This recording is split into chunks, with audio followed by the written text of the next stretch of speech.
এবারের গল্প বাহারি সাজের কন্যা। ভালো লাগে না, সবার মুখে সারাদিন আমারই চেহারা নিয়েই কথা। আমার নিজের মা বাবাও এসব ছাড়া অন্য কোনো কথা বলতে পারে না। কেউ আমাকে একটু শান্তিতে থাকতে দেয় না।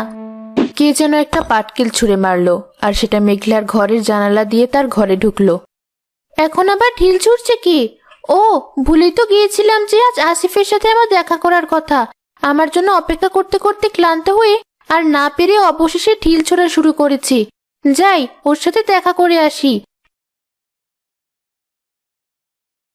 কিরে, আবার কোথায় যাচ্ছিস তুই?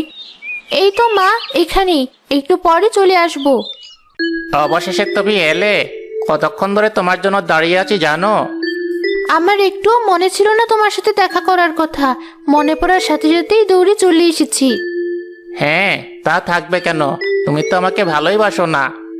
এই কথা তুমি কিভাবে বলতে পারলি? আমার আশেপাশের মানুষের মধ্যে তুমি একমাত্র ব্যক্তি যে সারাদিন আমার চেহারা নিয়ে পড়ে থাকে না, এটা ওটা এনে আমার মুখে মাখতে বলে না। হ্যাঁ, কারণ আমি জানি তুমি এসব পছন্দ করো না। তুমি আমাকে যেমন মানুষ হিসেবে দেখতে পছন্দ করো, আমিও তেমন মানুষ হয়েই থাকি। এখন আমি তোমার কাছে যা চেয়েছিলাম সেটা এনেছো কি? হ্যাঁ, এই নাও তোমার টাকা আর তোমার পছন্দের এক বাটি পায়েস। কাল রাতে তোমার জন্য রেঁধে রেখেছিলাম। ধন্যবাদ। আসলে আমি অনেক সৌভাগ্যবান যে তোমার মতো একটা মেয়ে পেয়েছি। সৌভাগ্যবতী তো আমি, যে এত কুৎসিত চেহারা থাকার পরও তোমার মতো একটা সুদর্শন ছেলে আমাকে পছন্দ করেছে। তুমি আমার অতিরিক্ত প্রশংসা করো।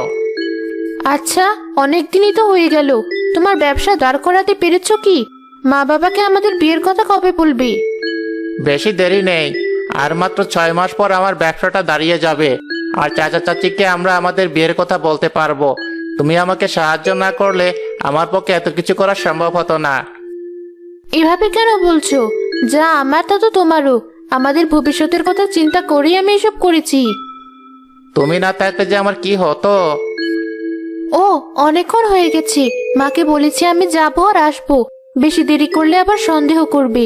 আজ তাহলে আসি। আচ্ছা যাও, পরের সপ্তাহে আবার ঠিক সময় এখানে চলে এসো কিন্তু। আমাকে যেন আবার আজকের মতো দাঁড়িয়ে না থাকতে হয়। ঠিক আছে।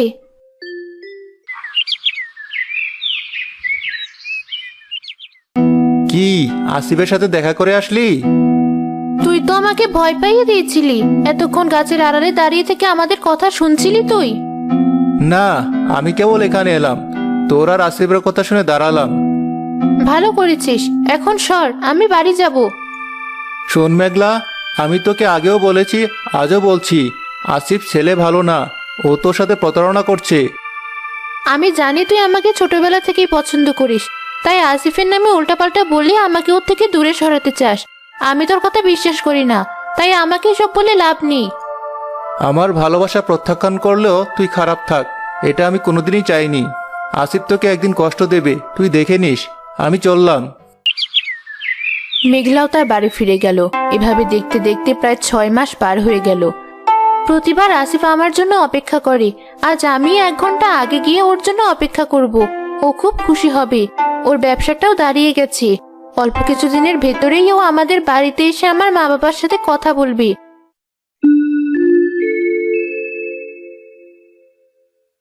আজ তো সেজেগুজে কোথায় যাচ্ছিস?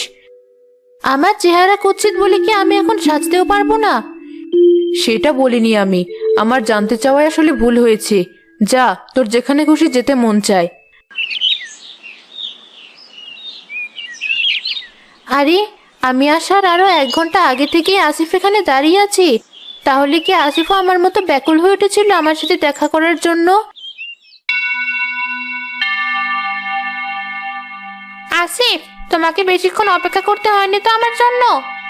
কি যে বলো না, তোমার মতো সুন্দরীর জন্য আমি সারা জীবন অপেক্ষা করতে রাজি। সুমি এখানে কি করছে? আর ওরা এভাবে কথা বলছে কেন? এসব কথা বাদ দাও। আমরা বিয়ে কবে করব সেটা আগে বলো। এই তো, মেঘলার কাছ থেকে এই মাসের টাকাটা নিয়ে নেই।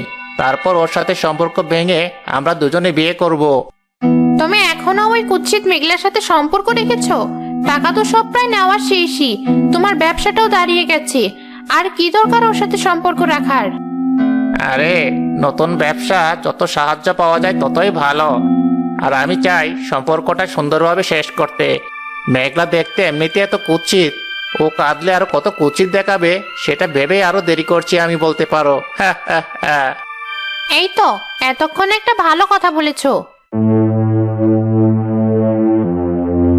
আমার পিছে তুমি তাহলে এতদিন এসব করে বেড়াচ্ছিলে? মেঘলা, তুমি কখন এলে? তোমার মুখে আমি আর আমার নাম শুনতে চাই না। আমার সাথে এমন অভিনয় না করলেও পারতে। এই নাও তোমার টাকা, তোমাকে ভিক্ষা দিয়ে গেলাম। ভয় পেও না, তোমার সামনে এই কুৎসিত চেহারা নিয়ে আমি কাঁদবো না। সুখে থাকো তোমরা। মেঘলা, যেতে দাও ওকে, ভালোই হয়েছে, আপদ নিজ থেকে বিদায় হয়েছে। আরে মেঘলা, দাঁড়া, দৌড়ে এদিকে কোথায় যাচ্ছিস? আসিফকে তো ওখানে দাঁড়িয়ে থাকতে দেখে এসেছিলাম তখন। এ কি, তুই কাঁদছিস কেন? তোরে তো কিছু জানতে হবে না, সর আমার সামনে থেকে।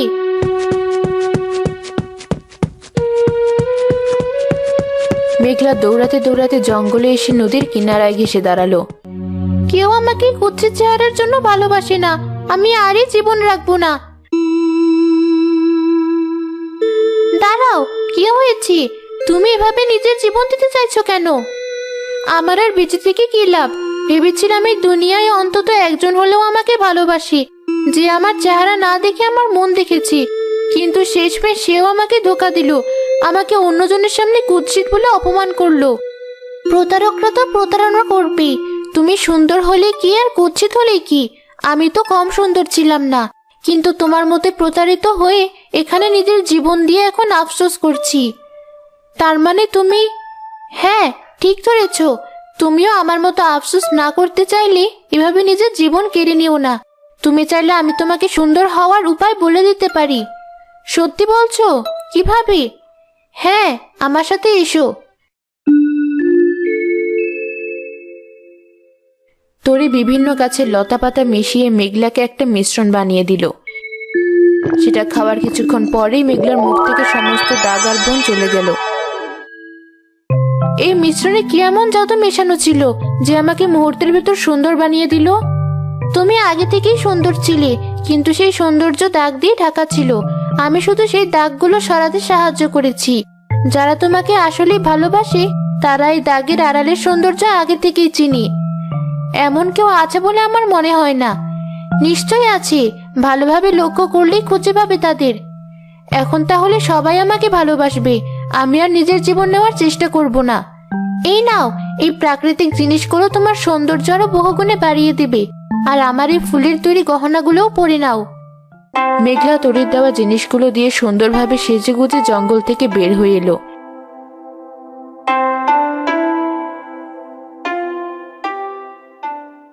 রাস্তায় তাকে দেখে গ্রামের মানুষজন অবাক হয়ে তাকিয়ে রইল।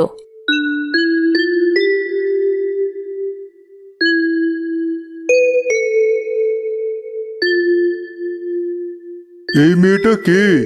এত সুন্দর মেয়ে আমি আগে কখনো দেখিনি। এই মেয়েটা কি আমাদের গ্রামের, না অন্য কোথাও থেকে এসেছে? মেয়ে নয় তো পরি। আমি জানতাম এই গ্রামের সবচেয়ে সুন্দর মেয়ে আমি। এই মেয়েটা আবার কোথা থেকে উদয় হলো? মেয়েটা সত্যি অনেক সুন্দর, কিন্তু ওকে কেমন যেন চেনা চেনা মনে হচ্ছে। এই যে তুই তাহলে এখানে মেঘলা? সেই যে কখন কেঁদে কেটে গায়েব হলি, তারপর তোর আর কোনো খোঁজ নেই। চাচি তোর জন্য কাঁদছে, চল বাড়ি চল। এই মেয়েটা আমাদের গ্রামের কি কুৎসিত মেঘলা? ও এত সুন্দর কিভাবে হলো? না, এ আমি বিশ্বাস করি না। আমাদের গ্রামের সবচেয়ে কুৎসিত মেয়েটা আবার আমার থেকেও সুন্দর কিভাবে হলো? তুই আমাকে এত সহজে চিনে ফেললি, আমাকে চিনতে একটুও কষ্ট হলো না তোর? তোকে চিনতে আমার কষ্ট হবে কেন? সেই ছোটবেলা থেকে তোকে দেখে আসছি। একটু সাজগোজ করেছিস আর ফুলের মালা পরেছিস বলে তোকে চিনতে পারবো না? আয় আমার সাথে। মেঘলা, তুই ঠিক আছিস? কাঁদছিলি কেন? উল্টোপাল্টা কিছু করার চেষ্টা করিসনি তো? আমাদের কথা একবারও ভাবলি না এভাবে গায়েব হয়ে যাওয়ার আগে? ভয় পেও না মা, আমি আর কখনো এমন কিছু করব না।